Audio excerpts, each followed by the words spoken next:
నమస్కారం వార్తలకు స్వాగతం నేను శ్రీచంద్ర ముందుగా వార్తల్లోని ముఖ్యాంశాలు చూద్దాం కార్గిల్ విజయ దినోత్సవం గురించి మన్ కీ బాత్లో ప్రధాని ప్రత్యేక ప్రస్తావన భారత సైన్యం శౌర్య పరాక్రమాలు మరువలేనివని కితాబు ఆపదను అవకాశంగా విపత్తును వికాసంగా మార్చుకోవాలన్న ప్రధాని కరోనా సమయంలోనూ దేశ యువత ఆవిష్కరణల వైపు అడుగులు వేయటంపై ప్రశంస రాష్ట్రంలో కొత్తగా 1593 కరోనా కేసులు కోవిడ్ మరణాల రేటు 0.86% ఉన్నట్లు ప్రభుత్వం వెల్లడి దేశంలో వ్యాక్సిన్ పరీక్షల వేగవంతం జూలై 29 నుంచి రెండో దశ ప్రయోగాలు కోవిడ్-19 చికిత్సలో కీలకంగా సిప్లా ఫావిపిరావిర్ త్వరలో మార్కెట్లోకి విడుదల చేయనున్నట్లు సిఎస్ఐఆర్ వెల్లడి కార్గిల్ విజయ దినోత్సవం గురించి ప్రధానమంత్రి నరేంద్ర మోదీ మన్ కీ బాత్లో ప్రత్యేకంగా ప్రస్తావించారు 21 ఏళ్ల క్రితం కార్గిల్ యుద్ధంలో భారత సేన దేశ విజయ పతాకాన్ని ఎగురవేసిందని గుర్తు చేశారు కార్గిల్ యుద్ధం ఏ పరిస్థితుల్లో జరిగిందో ఆ పరిస్థితులను భారత్ ఎన్నటికీ మర్చిపోలేదని పాకిస్తాన్ పలు దురుద్దేశాలతో భారత భూభాగాన్ని చేకించుకునేందుకు మన దేశంలో జరుగుతున్న అంతర్గత కలహాల నుంచి దృష్టి మరలించేందుకు దుస్సాహసానికి పూనుకుందని చెప్పారు భారత సైన్యం కార్గిల్ యుద్ధ సమయంలో ఎలాంటి పరాక్రమాన్ని ప్రదర్శించిందో మన దేశం ఎలాంటి శక్తిని చూపించిందో ప్రపంచమంతా గమనించిందని గుర్తు చేశారు యుద్ధ సమయంలో కార్గిల్ వెళ్లి భారత సైనికుల పరాక్రమాన్ని తిలకించే అదృష్టం తనకు లభించిందని మోదీ గుర్తు చేసుకున్నారు కార్గిల్ విజయంతో ముడిపడ్డ వీరుల గాథలను వీరమాతల త్యాగాలను తెలియజెప్పమని షేర్ చేయమని ప్రజలను కోరారు जीत पहाड़ की ऊंचाई की नहीं भारत की सेनाओं के ऊंचे हौसले और सच्ची वीरता की हुई साथियों उस समय मुझे भी करगिल जाने और हमारे जवानों की वीरता के दर्शन का सौभाग्य मिला वो दिन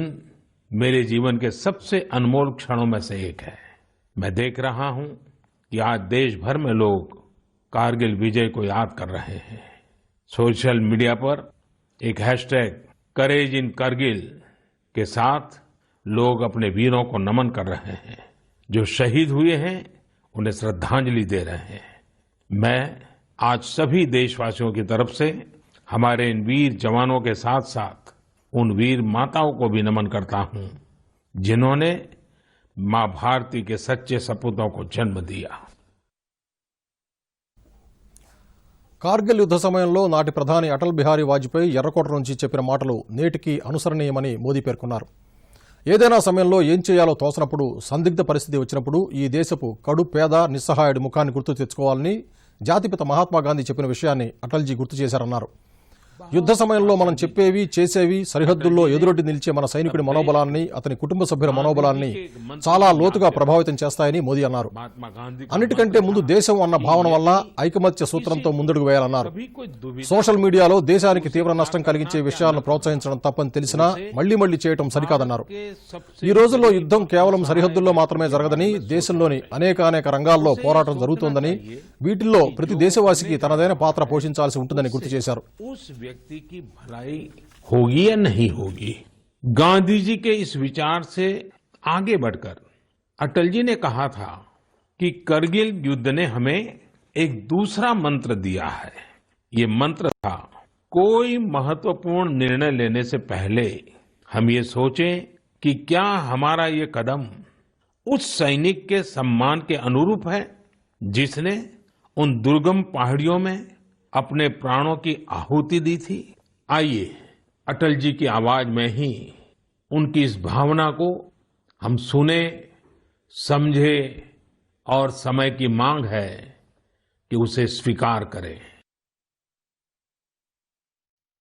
మన్ కీ బాత్ వేదికగా ప్రధాని మోదీ సకారాత్మక భవిష్యత్ ప్రణాళికలను ఎలా అలవరుచుకోవాలో తెలియజేశారు ఆపదను అవకాశంగా విపత్తును వికాసంగా మార్చుకునేందుకు వీలు కలుగుతుందని కరోనా సమయంలోనూ మన దేశ యువత మహిళలు తమ ప్రతిభా నైపుణ్యాల ఆధారంగా కొత్త ప్రయోగాలు చేస్తున్న విధానాలను గుర్తు చేశారు బీహార్లో మహిళా స్వయం సహాయతా బృందాలు మధుబని పెయింటింగ్తో కూడిన మాస్కులను తయారు చేసి కరోనా సమయంలో ప్రజలకు తమ సంప్రదాయ కళలను ప్రచారం చేశారని తెలియజేశారు మహిళలు మాస్కులు తయారు చేయడం ద్వారా ఉపాధితో పాటు ప్రజారోగ్యాన్ని కాపాడిన వారవుతున్నారన్నారు వెదురుతో త్రిపుర మణిపూర్ అసోంలకు చెందిన కళాకారులు ఉన్నత ప్రమాణాలతో వాటర్ బాటిల్స్ ను టిఫిన్ బాక్సులను తయారు చేయడం ద్వారా ఔషధ గుణాలున్న కర్రల వాడకాన్ని ప్రజలకు మళ్లీ అలవాటు చేసి వారి ఆరోగ్యాన్ని కాపాడుతున్నారని తెలియజేశారు దేశంలోని మరో 2 ప్రాంతాల గురించి కూడా ప్రధాని ప్రత్యేకంగా ప్రస్తావించారు వాటిలో ఒకటి లడాక్ మరొకటి కచ్. లే లడాక్ పేరు వినగానే అందమైన లోయలు, ఎత్తైన కొండల దృశ్యాలు మన కళ్ల ముందు మెదులుతాయని, చల్లని గాలులు మనల్ని తాకిన అనుభూతి కలుగుతుందన్నారు.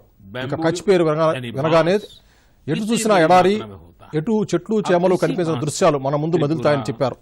అయితే ఈ మధ్య కచ్లో రైతులు డ్రాగన్ ఫ్రూట్ల సాగు కోసం ప్రశంసనీయమైన ప్రయత్నాలు చేస్తున్నారని గుర్తు చేశారు. పండ్ల నాణ్యత, తక్కువ భూమిలో ఎక్కువ పంట పండించడం విషయంలో చాలా ఆవిష్కరణలు చేశారని అన్నారు. దీన్నే ఆత్మనిర్భరత అంటారని పేర్కొన్నారు.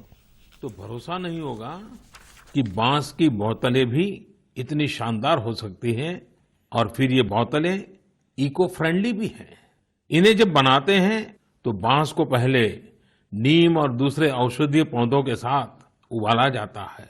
इससे इनमें औषधीय गुण भी आते हैं। छोटे छोटे स्थानीय प्रोडक्ट से कैसे बड़ी सफलता मिलती है, इसका एक उदाहरण झारखंड से भी मिलता है। झारखंड के बिशुनपुर में इन दिनों 30 से ज्यादा समूह मिलकर के लेमन ग्रास की खेती कर रहे हैं। लेमन ग्रास 4 महीनों में तैयार हो जाती है और उसका तेल बाजार में अच्छे दामों में बिकता है। इसकी आजकल काफी मांग भी है। రక్షాబంధన్ జాతీయ చేనేత దినోత్సవం గురించి మన్ కీ బాత్లో ప్రధాని ప్రత్యేకంగా ప్రస్తావించారు. ఈసారి రక్షాబంధన్ను కొత్త పద్ధతిలో చేయాలని చాలా మంది వ్యక్తులు, సంస్థలు ప్రచారం చేయడం తాను గమనించినట్లు ప్రధాని పేర్కొన్నారు. వోకల్ ఫర్ లోకల్ అని కూడా కొందరు ప్రచారం చేస్తున్నారన్నారు. ఆగస్టు 7వ తేదీ జాతీయ చేనేత దినోత్సవం సందర్భాన్ని గుర్తు చేస్తూ భారత్కు చెందిన చేనేత, మన చేతి వృత్తులు 100 సంవత్సరాల గౌరవమయమైన ఇతిహాసాన్ని తమలో ఇముడ్చుకున్నాయన్నారు. చేనేత, చేతి వృత్తులను వీలైనంత ఎక్కువగా ఉపయోగించడంతో పాటు వీలైనంత ఎక్కువ మందికి చేనేత గురించి తెలియజేయాలని పిలుపునిచ్చారు. उसका भी पर्व खुशहाल हो, तब पर्व का आनंद कुछ और ही हो जाता है। सभी देशवासियों को रक्षाबंधन की बहुत बहुत शुभकामनाएं। साथियों, 7 अगस्त को नेशनल हैंडलूम डे है। भारत का हैंडलूम, हमारा हैंडीक्राफ्ट अपने आप में सैकड़ों वर्षों का गौरवमय इतिहास समेटे हुए है। हम सभी का प्रयास होना चाहिए कि न सिर्फ भारतीय हैंडलूम और हैंडीक्राफ्ट का ज्यादा से ज्यादा उपयोग करें, बल्कि इसके बारे में हमें ज्यादा से ज्यादा लोगों को बताना भी चाहिए। भारत का हैंडलूम और हैंडीक्राफ्ट कितना रीच है, इसमें कितनी विविधता है, ये दुनिया जितना ज्यादा जानेगी उतना ही हमारे लोकल कारीगरों और बुनकरों को लाभ होगा। మన్ కీ బాత్లో ప్రధాని మోదీ కొంతమంది ప్రతిభావంతులైన అమ్మాయిలు, అబ్బాయిలతో మాట్లాడారు. హర్యానాలోని పానీపట్కు చెందిన కృతికా నాందల్తో, కేరళకు చెందిన వినాయక్తో, ఉత్తరప్రదేశ్లోని అమ్రోహాకు చెందిన ఉస్మాన్ సైఫీతో, తమిళనాడులోని నమక్కల్ కనికాతో ముచ్చటించారు. వారి వారి అభిరుచులు, భవిష్యత్ ప్రణాళికలు, సమాజ సేవ కోసం ఏం చేయాలనుకుంటున్నారు అనే విషయాలను మోదీ అడిగి తెలుసుకున్నారు. टेलीफोन लेते लेते भी आप थक गई होगी, इतने सारे लोगों के फोन आते होंगे। जी सर। और जो लोग बधाई देते हैं वो भी गर्व महसूस करते होंगे कि वो आपको जानते हैं। आपको कैसा लग रहा है? सर बहुत अच्छा लग रहा है। पेरेंट्स को प्राउड फील करा के खुद को भी इतना प्राउड फील हो रहा है। अच्छा, ये बताइए कि आपकी सबसे बड़ी प्रेरणा कौन है? सर मेरी मम्मी है सबसे बड़ी प्रेरणा तो मेरी। वाह। अच्छा, आप मम्मी से क्या सीख रही है? सर उन्होंने अपनी जिंदगी में इतनी मुश्किलें देखी, फिर भी वो इतनी बोल्ड और इतनी स्ट्रोंग है। सर उन्हें देख देख के इतनी प्रेरणा मिलती है कि मैं भी उन्हीं की तरह बनूं। आपको इस प्रकार के योग्य बनाया, आपके जीवन को बनाया। आपकी माताजी को प्रणाम और आपको बहुत बहुत बधाई, बहुत बहुत शुभकामनाएं। धन्यवाद सर। आइए अब हम चलते हैं केरला, एर्नाकुलम। केरला के नौजवान से बात करेंगे। हेलो। हेलो सर, नमस्कार। So Vinayak, congratulations. Thank you, sir. Shabash, Vinayak, shabash. Thank So you, how sir. is the Josh? Hi, sir. Tell me, do you have any message for fellow students who will give board exams in future? Hard work and proper time utilization. Such a perfect time management. Yes, sir. So Vinayak, I would like to know your hobbies. First of all, badminton. Mm-hmm. And then reading. Mm-hmm. So are you active on social media? No, we are not allowed to use any electronic items or gadgets in the school. So you are lucky. Yes, sir.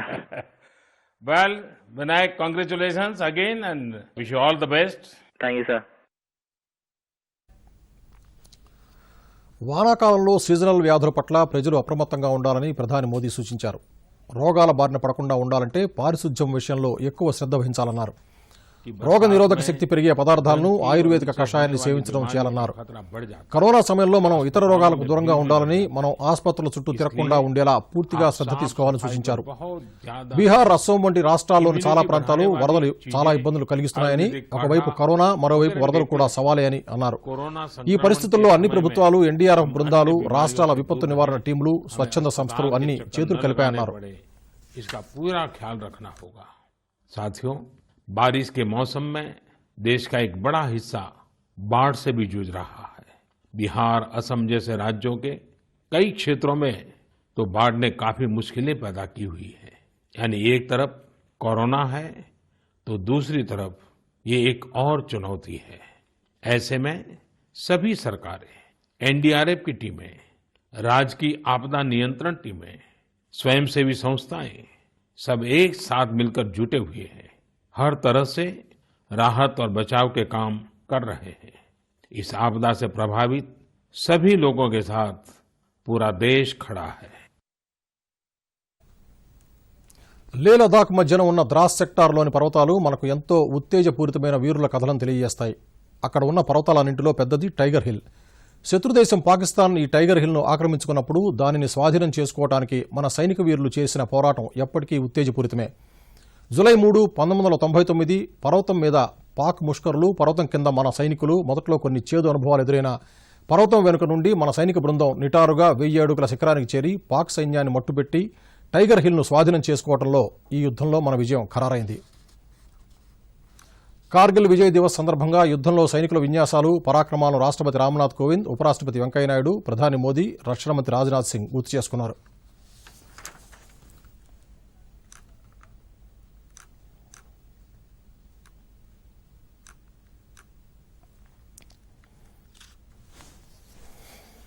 Bharat, ఐరోపా సమాఖ్యల మధ్య ఉన్న శాస్త్ర, సాంకేతిక సహకార ఒప్పందాన్ని మరో 5 ఏళ్ల కాలానికి పొడిగించారు.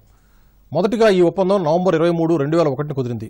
దీని ప్రకారం ఇరుపక్షాలు శాస్త్ర, సాంకేతిక వికాసానికి పరస్పరం సహకరించుకోవాలని ఒప్పందం.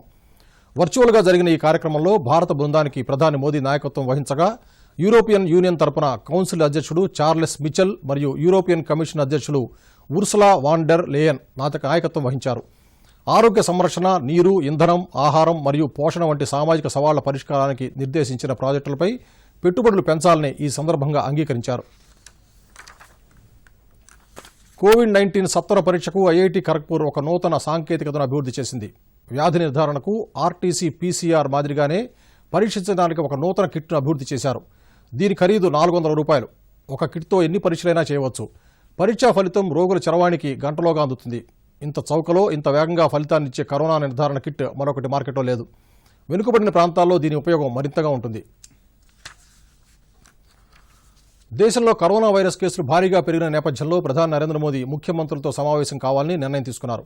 కరోనా వైరస్ ప్రభావం అన్లాక్ 3 గురించి వీడియో కాన్ఫరెన్స్ ద్వారా సీఎంలతో సమావేశం కానున్నారు. ప్రస్తుతం రాష్ట్రాల్లో నెలకొన్న పరిస్థితులు, ఆరోగ్య సేవలు, వ్యూహాలపై ముఖ్యమంత్రులతో మోడీ చర్చించనున్నారు. లాక్డౌన్ ప్రారంభం నుంచి అన్ని రాష్ట్రాల సీఎంలతో వరుసగా ప్రధాని సమావేశమవుతున్నారు. కరోనా మహమ్మారి నియంత్రణ కోసం తీసుకోవాల్సిన చర్యలపై రాష్ట్రాలకు దిశానిర్దేశం చేస్తున్నారు. కేసులు పెరుగుతున్న సమయంలో సీఎంలతో మోదీ సమావేశం ప్రాధాన్యత సంతరించుకుంది. కరోనా మహమ్మారి రోజురోజుకు విజృంభిస్తూ ఉండడంతో భారత్ స్వదేశీ వ్యాక్సిన్ ప్రయోగాలను వేగవంతం చేసింది. భారత్ బయోటెక్, జైడస్ క్యాడిలా సంస్థలకు చెందిన వ్యాక్సిన్లను దేశవ్యాప్తంగా 6 నగరాల్లో మనుషులపై ప్రయోగిస్తున్నారు. హైదరాబాద్కు చెందిన భారత్ బయోటెక్ తయారు చేసిన కోవాక్సిన్ వ్యాక్సిన్ను ఢిల్లీలో ఎయిమ్స్ ఆసుపత్రిలో 30 ఏళ్ల వ్యక్తికి తొలి డోసు ఇచ్చారు. ఈ 2 కంపెనీలకు చెందిన వ్యాక్సిన్లు మొదటి, రెండో దశ ప్రయోగాలు ముమ్మరంగా సాగుతున్నాయి. ఇక బ్రిటన్కు చెందిన ఆక్స్ఫర్డ్ యూనివర్సిటీకి చెందిన వ్యాక్సిన్ను పుణేకు చెందిన సీరం ఇన్స్టిట్యూట్ 2, 3 దశ ప్రయోగాల అనుమతుల కోసం వేచి చూస్తోంది. ICMR, national institute of virology భాగస్వామ్యంతో భారత్ బయోటెక్ తయారు చేసిన వ్యాక్సిన్ను మొత్తం 12 ఆసుపత్రుల్లో 500 మంది వాలంటీర్లపై ప్రయోగించి చూశారు. 18 నుంచి 55 మధ్య వయసున్న వారికి వ్యాక్సిన్ డోసు ఇచ్చాక స్వల్పంగా సైడ్ ఎఫెక్ట్స్ వచ్చినట్టు ఎయిమ్స్ వైద్యులు వెల్లడించారు. కొద్దిగా జ్వరం తప్ప ఇతరత్ర అనారోగ్య సమస్యలేవీ రాలేదని ఢిల్లీలో ఎయిమ్స్ డైరెక్టర్ వెల్లడించారు. మొదటి దశలో చేసిన ప్రయోగాలు విజయవంతంగా ముగిస్తే ఈ నెల 29 నుంచి రెండో దశ వ్యాక్సిన్ ప్రయోగాలు చేపడతారు. మొదటి దశలో ఎలాంటి సైడ్ ఎఫెక్ట్స్ లేవని నిర్ధారించుకోవడం, యాంటీబాడీలు ఏ స్థాయిలో ఉత్పన్నమయ్యాయో తెలుసుకోవడానికి వాలంటీర్లకు మరికొన్ని టెస్టులు చేయాల్సి ఉందని ఎయిమ్స్ పాట్నా డైరెక్టర్ సింగ్ చెప్పారు. కోవాక్సిన్ ట్రయల్స్ హైదరాబాద్, పట్నా, కాంచీపురం, ఢిల్లీలో ప్రారంభమయ్యాయి. నాగ్పూర్, భువనేశ్వర్, బెల్గాం, గోరఖ్పూర్, కాన్పూర్, గోవా, విశాఖపట్నాల్లో ప్రయోగించాల్సి ఉంది. రెండో దశ ప్రయోగాలు పట్నా, రోహతక్లో నేటి నుంచి ప్రారంభం కానున్నాయి. జైడస్కు చెందిన జైకోవిడ్ టీకాని అహ్మదాబాద్లో ప్రయోగించి చూస్తున్నారు. కోవిడ్-19 చికిత్సలో కీలకంగా మారిన ఫవిపిరవిర్ మందును త్వరలో మార్కెట్లో ప్రవేశపెట్టనున్నట్లు council of scientific and industrial research పేర్కొంది. ముంబై కేంద్రంగా పనిచేస్తున్న ఔషధ తయారీ సంస్థ సిప్లా ఈ మందును మార్కెట్లోకి విడుదల చేసింది. తక్కువ ఖర్చుతో కరోనా ఔషధాన్ని ప్రజలకు అందుబాటులోకి తీసుకురావాలనే ఉద్దేశంతో సిఎస్ఐఆర్ ఈ ఔషధాన్ని అభివృద్ధి చేసింది. స్థానికంగా లభ్యమయ్యే రసాయనాలతో ఈ మందును అభివృద్ధి చేసిన సిఎస్ఐఆర్ ఈ సాంకేతికకు సిప్లాకు బదలాయించింది. తాము అభివృద్ధి చేసిన సాంకేతికత అత్యంత సమర్థంగా పనిచేస్తుందని, తక్కువ వ్యవధిలోనే ఔషధ తయారీదారులు పెద్ద సంఖ్యలో ఉత్పత్తి చేపట్టేందుకు అనువైందని సిఎస్ఐఆర్ ఐఐసిఆర్ డైరెక్టర్ ఎస్ చంద్రశేఖర్ మండి తెలిపారు. ఒక మోస్తరు నుంచి మధ్యస్థంగా కోవిడ్-19తో బాధపడుతున్న రోగుల్లో ఫవిపిరవిర్ మంచి ఫలితాలు ఇస్తున్న విషయం తెలిసిందే. ప్రస్తుతం గ్లెన్మార్క్ ఫార్మాకు చెందిన ఫావిఫ్లూ ఔషధం మాత్రమే మార్కెట్లో ఉంది. తాజాగా అప్లిమస్ ఫార్మాకు ఈ ఔషధాన్ని దేశీయ మార్కెట్లో విక్రయించడానికి, ఎగుమతి చేయడానికి అనుమతి వచ్చింది. ఫవిపిరవిర్ టాబ్లెట్ తయారీ, విక్రయానికి తమకు కూడా డీసీజీఐ నుంచి అనుమతి వచ్చినట్లు బ్రింటన్ ఫార్మా అనే దేశీయ కంపెనీ వెల్లడించింది. మరోసారి ముఖ్యాంశాలతో ఈ వార్తలు ముగిద్దాం. నమస్కారం. కార్గిల్ విజయ దినోత్సవం గురించి మన్ కీ బాత్లో ప్రధాని ప్రత్యేక ప్రస్తావన. భారత సైన్యం శౌర్య పరాక్రమాలు మరువలేనివని కితాబు. ఆపదను అవకాశంగా, విపత్తును వికాసంగా మార్చుకోవాలన్న ప్రధాని. కరోనా సమయంలోనూ దేశ యువత ఆవిష్కరణల వైపు అడుగులు వేయటంపై ప్రశంస. రాష్ట్రంలో కొత్తగా 1593 కరోనా కేసులు. కోవిడ్ మరణాల రేటు 0.86% ఉన్నట్లు ప్రభుత్వం వెల్లడి. దేశంలో వ్యాక్సిన్ పరీక్షల వేగవంతం. జూలై 29 నుంచి రెండో దశ ప్రయోగాలు. కోవిడ్-19 చికిత్సలో కీలకంగా సిప్లా ఫావిపిరావిర్ త్వరలో మార్కెట్లోకి విడుదల చేయనున్నట్లు సిఎస్ఐఆర్ వెల్లడి.